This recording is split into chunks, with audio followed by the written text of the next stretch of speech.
Gautam neuro care brain stroke migraine fits brain and spine surgeries की best neuro surgeon Rajasekhar Reddy गारू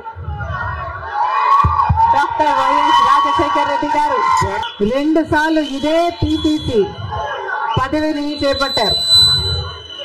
మళ్ళీ 2 సార్లు రాజశేఖర్ రెడ్డి గారు ముఖ్యమంత్రిగా గెలిచారు. అదే పిసిసి పదవిని అంతటి బాధ్యతని రాజశేఖర్ రెడ్డి బిడ్డను నమ్మి వైఎస్ షర్మిలకు కాంగ్రెస్ పార్టీ సోనియా గాంధీ గారు, రాహుల్ గాంధీ గారు, ఖర్గే గారు, కాంగ్రెస్ పార్టీ పెద్దలందరూ నన్ను నమ్మి ఈ బాధ్యతని ఇవ్వడం రాజశేఖర రెడ్డి బిడ్డకు గర్వకారణం.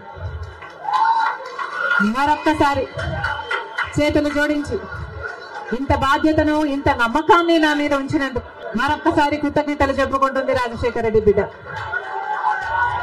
ఆంధ్ర రాష్ట్రానికి చెందిన ఇంతమంది నాయకులు,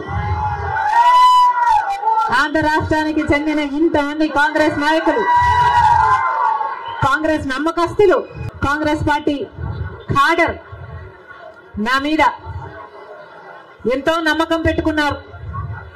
నేను రావాలని కాంగ్రెస్ పార్టీ వాళ్ళందరికీ మరొకసారి రాజశేఖర రెడ్డి బిడ్డ శిరస్సు వంచి చేతులు జోడించి మనస్ఫూర్తిగా నమస్కరించుకుంటాను.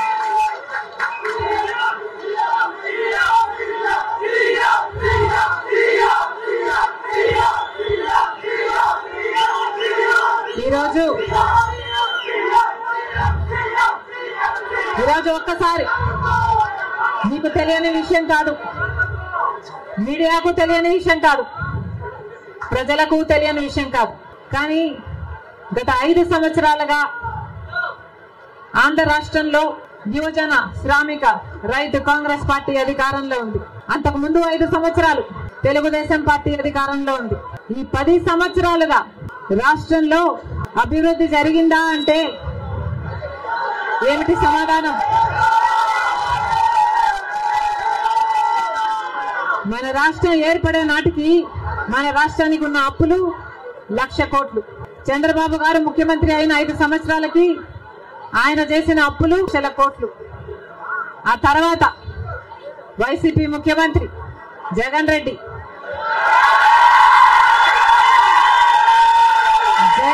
గారు చేసిన అప్పులు 3,00,000 కోట్లకు పైన. మొత్తంగా ఈరోజు అప్పులు 6.5 లక్షల కోట్లు.